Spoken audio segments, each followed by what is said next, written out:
טוב.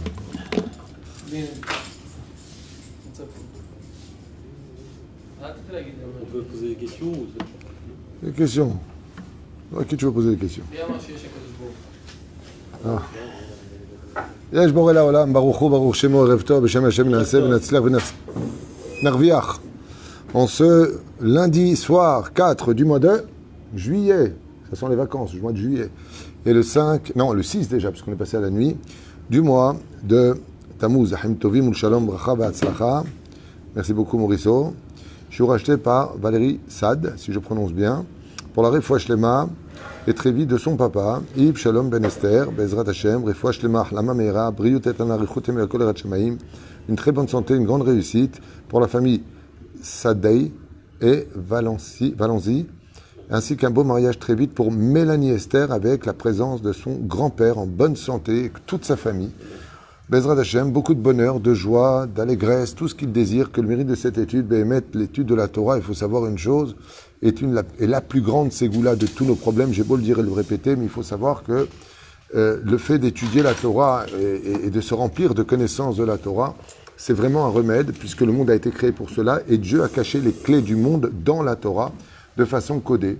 Et quand on étudie les Shem Shamaim, quand on étudie des cours de Torah, d'abord ça fait du bien à la Neshama, on sent au fond de nous, sans comprendre pourquoi, que la Torah est vraie, parce que la Torah est vraie, que notre âme qui vient du monde de la vérité, notre Neshama, le ressent profondément à l'intérieur. C'est pour ça d'ailleurs qu'il y a des gens qui ne veulent pas étudier la Torah, pas parce qu'ils n'y croient pas parce qu'ils n'aiment pas, parce qu'ils savent qu'elle est vraie, qu'elle engage à des réalités dans ce monde, et donc après on a affaire à sa conscience, puisque la Torah joue un peu aussi le rôle de la conscience de l'homme.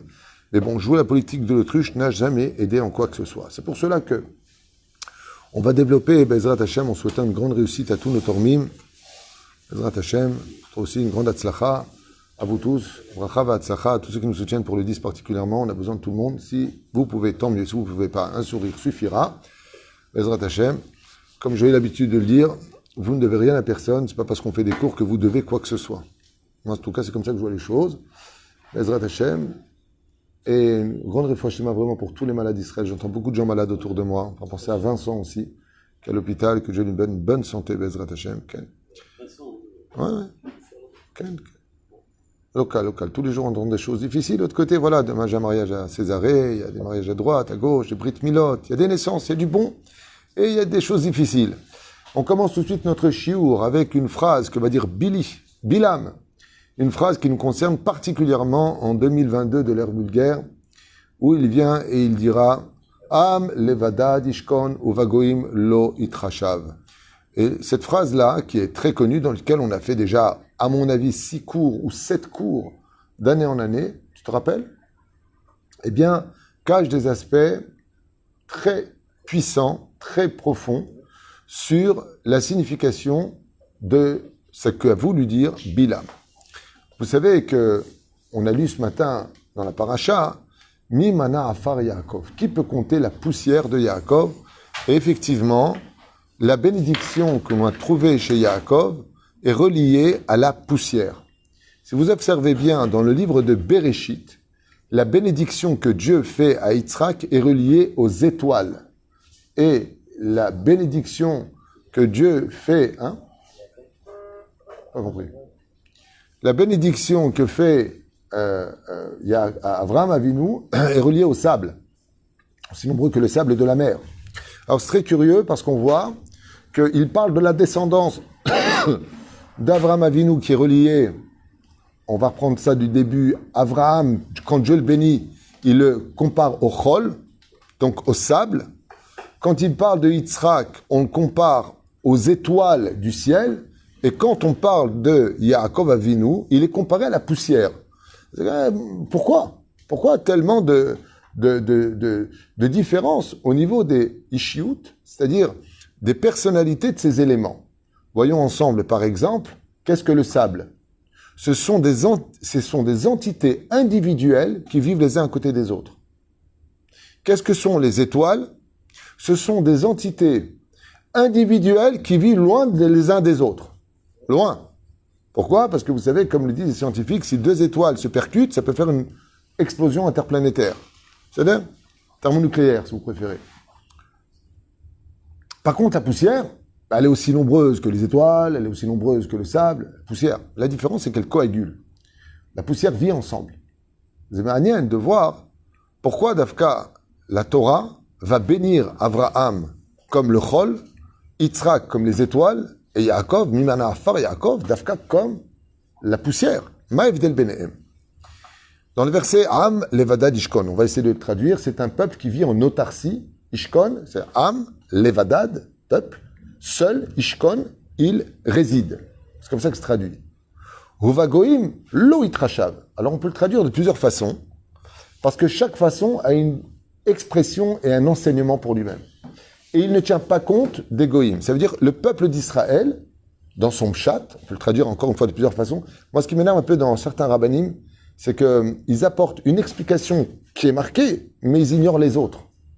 C'est-à-dire, comme quelqu'un récemment qui a fait un très bel enseignement, et pour répondre, il a amené le Rambam. Le Rambam est contredit par Rashi, donc peut-être que tu amènes plusieurs déotes, parce que là, tu es en train de vendre une marchandise expliquant que c'est la seule. Zelonachon, Shivim Panim la Torah, et le Rambam, il y a 1000 façons de comprendre aussi. Donc, faire attention un petit peu à ce côté très... Avant qu'on enseigne la halachot, je dis, les filles arabes Ovadia Yosef, c'est pas la peine de me ramener le Rav Messas, le Rav Ben Sion Bachaoul, aborti, c'est le Rav Ovadia Yosef.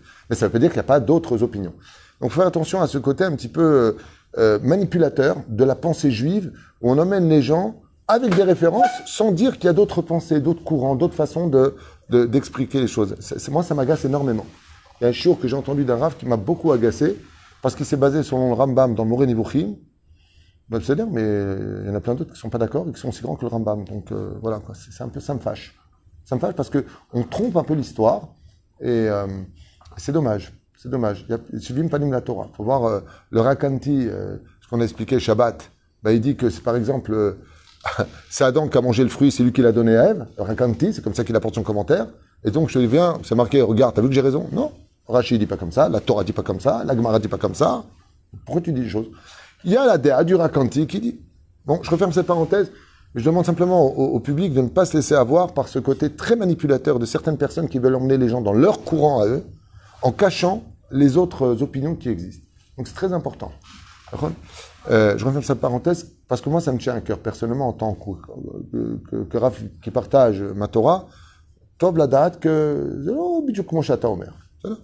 Alors on ferme cette parenthèse. Alors pourquoi Bémet Am Levada Dishkon ou Vagoim Lo Itrashav? Pourquoi Lo Itrashav? Pourquoi on ne doit pas tenir compte des nations du monde? Arrête. Les prophéties que nous avons pour la fin des temps nous dit que la raison pour laquelle Dieu nous ramènera sur la terre d'Israël, Kiti metem et shmi bagoim, parce que vous m'avez rendu impur aux yeux des goïms. Ça veut dire quoi? Vous êtes en train de faire des choses que les goïms disent des juifs, c'est des voleurs, c'est des arnaqueurs, c'est des ceci, c'est des cela, c'est des voleurs de terre.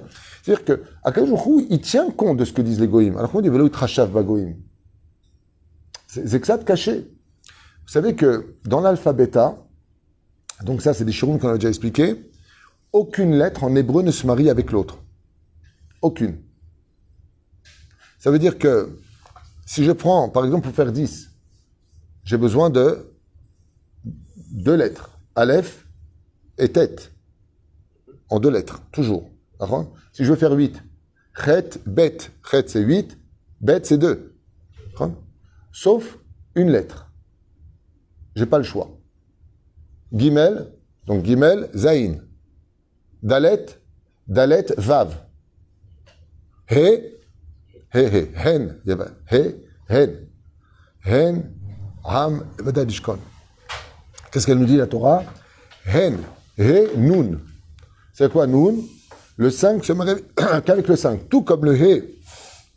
Quand tu es petit, ne fréquente que des gens de ton peuple.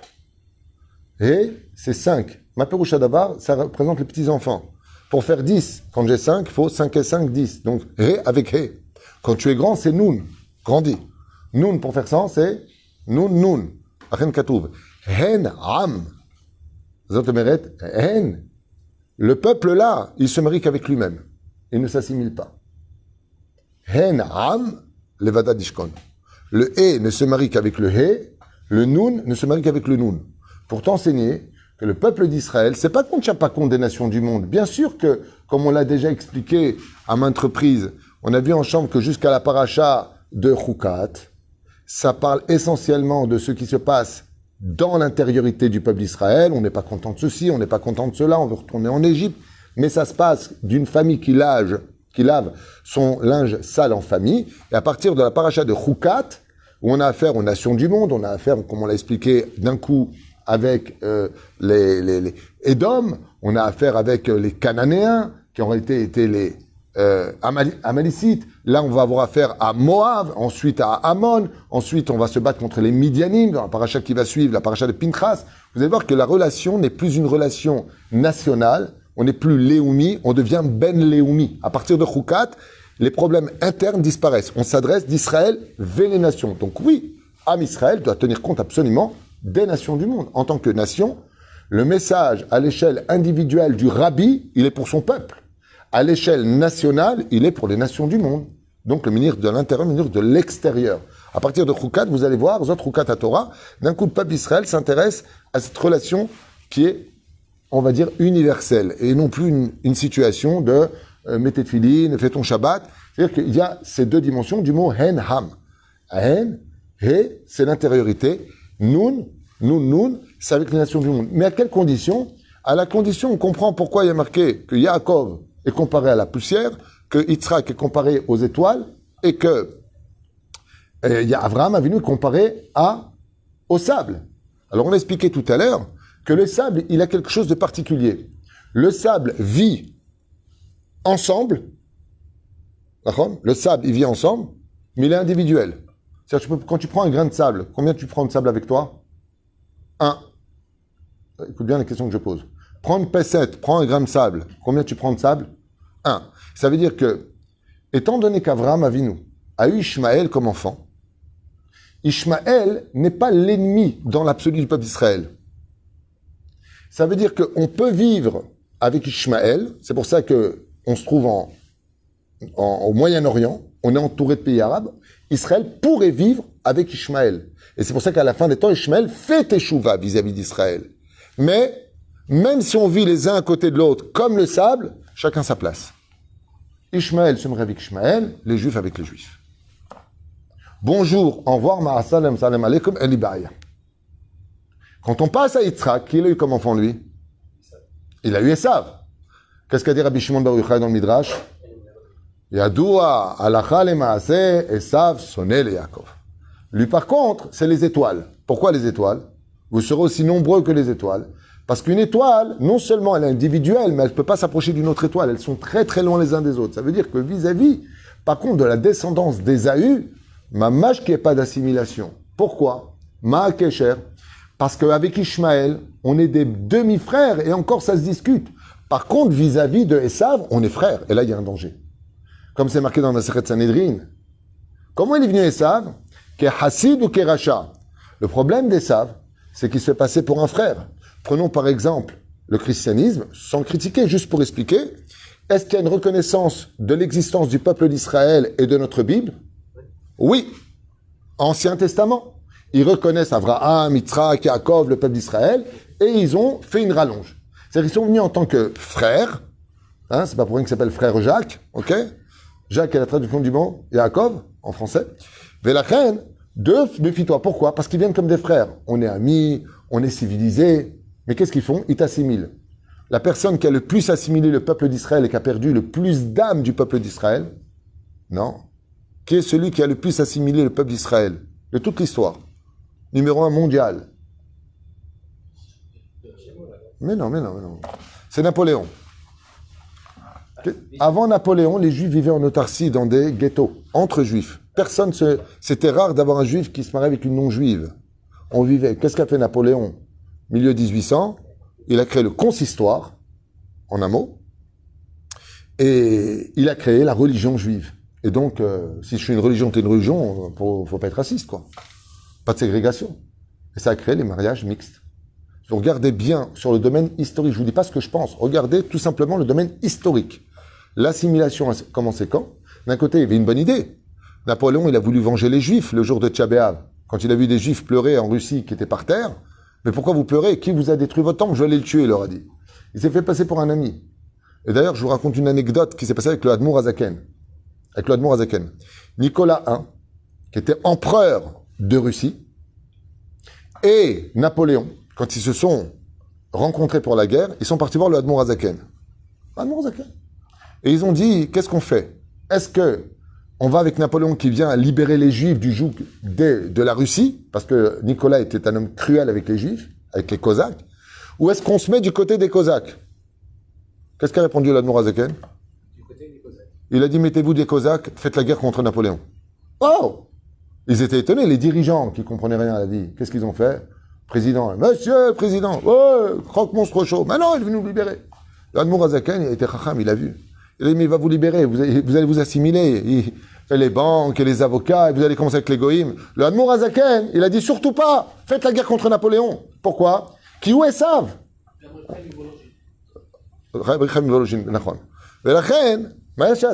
L'Admour Hazaken n'a pas été écouté. Ils se sont mis du côté de Napoléon.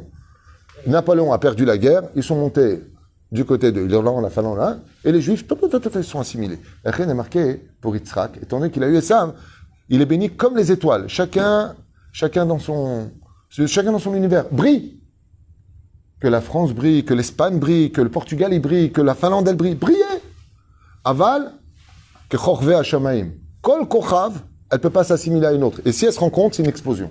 Donc, Lokedai. Par contre, entre nous les Juifs, nous on est Mimana Afar Yaakov.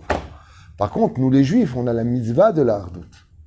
Qu'on soit religieux, moins religieux, Ashkenaz, Farad, Benenu, quoi qu'on soit cosmopolite dans notre pays, on doit être comme Afar Haaretz. Mimana Afar Haaretz. Le Afar, par contre, tu prends une pince, tu prends du Afar. Combien tu prends de Afar avec lui? Autant qu'il y en a avec lui. C'est-à-dire, le Afar, il est coagulé. Parce que le Afar ne peut pas exister sans être coagulé. C'est des microcosmes de poussière qui, ensemble, forment la poussière. Et la poussière est partout. Et la reine, le peuple d'Israël est comparé justement à la poussière. C'est ce qui est extraordinaire. C'est que la poussière, elle est partout. Et c'est vrai que quand tu vas dire à un non-juif, je me rappelle, j'avais vu une émission qui m'avait vraiment choqué. Ça s'appelle le micro-trottoir. Un mec qui sort dehors avec un micro, aux États-Unis, en Allemagne, en France. Kama Yehudi et Baolam. Alors, il a posé la question à un Américain aux États-Unis. Et il a répondu 60 millions de juifs aux États-Unis. Alors, il lui a dit, vous êtes sérieux? Il lui a dit, non, excusez-moi, 100 millions. Il lui a dit, mais il y a 322 millions d'Américains. Il lui a dit, ah, pardon, je me suis trompé. 150 millions. C'est choquant à voir, mais le mec, il est sérieux. Alors, il pose une question à une femme. D'après vous, combien y a-t-il de juifs aux États-Unis? Et la femme répond, ah, ils sont partout, eux. Ils sont partout. Ils sont à Hollywood, ils sont dans le commerce, ils sont à la bourse. Ils sont des centaines de millions. Je dis, mais madame, il y a 325 millions d'habitants, 322 millions d'habitants aux États-Unis. 300 millions. En France, ils ont posé la question combien de juifs en France. Les gens, ils ont posé au moins 4-5 millions, peut-être 10. À Bretagne, on est, à ce qui paraît, 14 millions dans le monde au grand maximum. T'enlèves les réformistes, les libéraux, ceux qui sont juifs, on ne sait même pas d'où ça sort, le père est juif, machin. Si on est 9 millions sur Terre, c'est un miracle. On est comparé à la poussière. Et la poussière, par contre, il n'y a pas un endroit au monde où il n'y a pas de poussière. C'est-à-dire que la poussière, c'est du microcosme, mais elle est partout. Les Zemash Katouv. Hen am levadad ishkon, ou vagoim lo itrashav. Ça veut dire que c'est vrai qu'on est partout, mais on est comme la poussière. Quand les Juifs ils vivent dans la hardoute, il y avait un très beau proverbe de la Hassidoute, très très beau proverbe qui dit comme ça, d'avoir nifla. Omer, les Juifs, quand est-ce qu'ils sont aimés des goïms? Quand ils pratiquent leur judaïsme. Et il y a un proverbe de la Hassidoute qui dit, si un Juif il fait pas le kidouche, viendra un goy lui faire l'avdallah. Et ça veut tout dire dans la chassidoute. C'est un juif, il fait pas son kidouche. Ouais. Alors il y aura un goy qui viendra lui apprendre l'avdallah. Il viendra lui rappeler qu'il est juif. Il viendra lui rappeler qu'il a un pays. Ça, le juif retourne dans ton pays. La reine, le juif qui veut vraiment, aujourd'hui, plus que tout, un grand kidouche Hachem qui avait été fait par un homme que j'appréciais particulièrement. Il y a 2 hommes de la politique que j'ai vraiment beaucoup d'estime et d'appréciation. Vraiment. Ça a été le premier, Menachem Begin, Alav Shalom. Et le deuxième, ça a été Yitzhak Shamir, qui est arrivé en Espagne. Est-ce que tu te rappelles, Maurice? Le congrès du G7, G8, G9, je sais pas, en Espagne, a été organisé Shabbat. Qui devait prendre la parole? Yitzhak Shamir. Et qu'est-ce qu'il a répondu? Shabbat oblige. Alors, mettez pas Shomer Shabbat. Le journaliste, il dit à Yitzhak Shamir, mettez pas Shomer Shabbat. Et Yitzhak Shamir a répondu avec sa petite moustache. Il a répondu, je représente le peuple d'Israël qui, lui, est Shomer Shabbat. C'est pas moi qui viens parler, c'est le peuple. Et en tant que tel, je peux pas parler, c'est Shabbat. Ça a été filmé. D'abord, Nifla. Hen am levada dishkon ou bagoim, quand il s'agit de notre Torah. Al titrachev bahem. Tout le monde connaît, je finirai avec cette histoire. Tout le monde connaît cette fameuse grande histoire de ce multibilliardaire, Bill Gates. Vous connaissez son histoire? Avec ce fameux juif de France, il était de France ou des États-Unis, je ne me rappelle plus. Celui qui a inventé la puce pour Bill Gates. Il a organisé le plus grand congrès de l'histoire. Tu connais cette histoire? Tishma b'ni Aoui. Tishma t'asipo razé lifnei shtissa. Bill Gates demande, c'est Bill Gates, on va pas faire la deuxième ou troisième fortune du monde, troisième, quatrième, bon, il est en haut, c'est bien.